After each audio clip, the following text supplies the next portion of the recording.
Wow. Et voilà, on a réussi à rentrer dans la maison du faisan.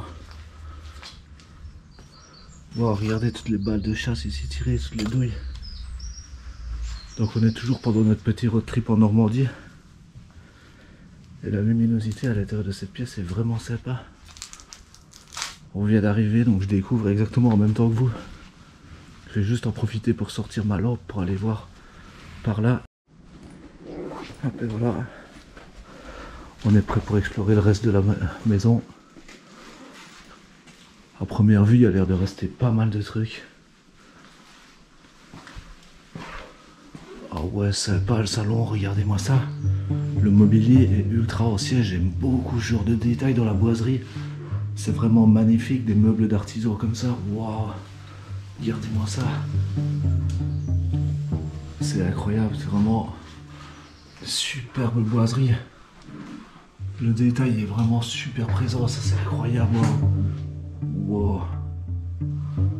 Vraiment sympa ici. Encore une vieille photo ici. Wow. Ça a l'air d'être abandonné depuis un paquet de temps. Donc on s'arrêtera un petit peu sur les détails juste après.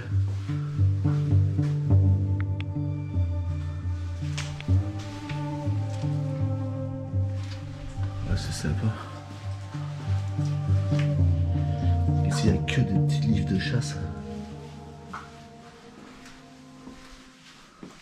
Voilà. Ok.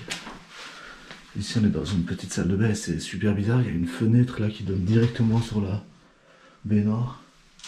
Il y avait des petits rideaux mais c'est quand même bizarre comme agencement. Et voilà, ici on arrive dans un ancien bureau. Très stylé avec encore une vue sur la véranda. Et regardez comme le mobilier est ancien. Ça fait vraiment old school. On dirait vraiment que la maison a été abandonnée il y a un paquet de temps, quoi. Regardez ici. Le 21 septembre 1950, la lettre. Waouh. Examen de contrôle, jouet. Wow, c'est impressionnant. 1950, imaginez-vous, c'est juste l'après-guerre. Ici, on est dans une sorte de petit débarras qui devait sûrement être une chambre avant. C'est vraiment sympa, moi. Par contre, il n'y a pas d'étage, j'ai l'impression. Regardez ici, j'ai trouvé des petites boîtes de médicaments. Qui devaient certainement, ici encore même les médicaments à l'intérieur. Qui devaient certainement appartenir aux propriétaires des lieux. Il y a des petites boîtes avec énormément de médicaments. Waouh. Wow. Et regardez, on était vraiment dans la maison d'un chasseur ici. Il n'y a que des revues de chasse. Et regardez toutes ces douilles de chasse. Elles sont toutes rouillées avec le temps, mais il y en a un bon paquet là-dedans. Et il y en a encore ici qui sont posés juste là. Avec tous les livres de chasse et tout, il n'y a aucun doute sur le fait que le mec était un chasseur ici. Est-ce que maintenant c'était sa petite maison de campagne pour la chasse ou est-ce que c'était sa maison principale? Regardez ici, il y a aussi énormément de signes religieux. Un peu comme d'habitude pour cette époque-là. Avec des cartes souvenirs ici, des cartes postales. Et juste là, le faisan magnifique sur l'assiette. C'est sûrement pour ça que ce spot s'appelle la maison faisan. C'est vraiment particulier d'avoir la vue sur le bureau là, la vue sur la salle de bain là. Et puis l'accès au salon comme ça, c'est bizarre. Regardez ici, on arrive encore dans une autre partie qu'on n'a pas explorée. Et là, regardez, il y a un panneau chasse réservé comme ça ici. Maintenant aussi, la congèle. Avec un tableau de chasse avec plein de photos de chasse partout là. Regardez-moi les toiles d'araignée ici, c'est incroyable. En fait, depuis tout à l'heure, il y a plein de toiles d'araignée sur la GoPro. Et sur ma main, et sur moi, tellement que ça fait longtemps que le spot a plus été visité, je suis en train d'enlever les toiles là. Regardez, il y a des tableaux avec des animaux de chasse à chaque fois. Il y a du canard, un faisan juste là. Toutes sortes d'animaux. Ouais, donc ici on arrive dans l'ancienne petite kitchenette cuisine.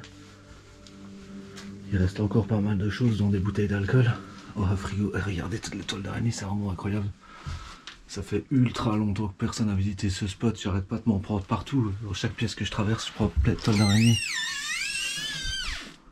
Congéler les vides. Oh, ça pue quand même. Là. Oh. Ok, il y a une vieilles chaussures et une casquette dans le frigo qu'on aurait mise en scène.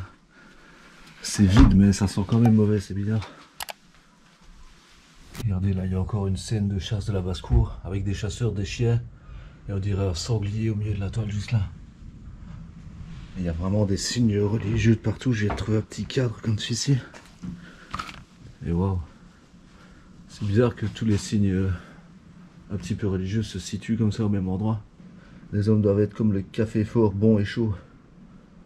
Ah ouais. Regardez, ça fait vraiment diqué. Mode film apocalyptique. Regardez comme ça pousse et à l'intérieur les lianes. Et il manque beaucoup des éléments au plafond. Du coup ça fait une magnifique lumière avec les magnifiques branches qui portent comme ça. C'est incroyable, la nature reprend vraiment toujours ses droits. La maison du chasseur. Avec le vieux foyer ici. Il n'y a pas une date là-dessus. C'est déjà en euros. Novembre 2012 sur la tranche. Regardez, il y en a vraiment partout.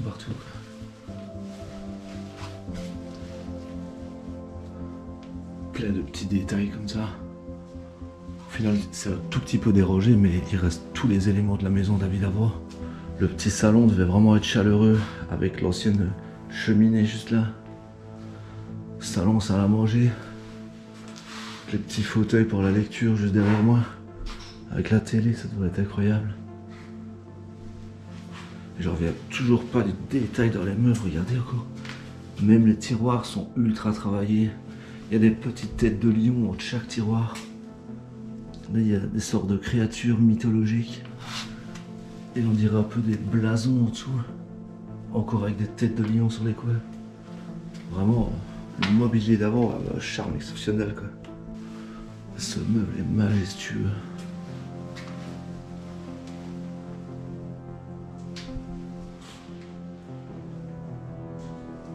Une photo d'un marathon là, avec des petites porcelaines.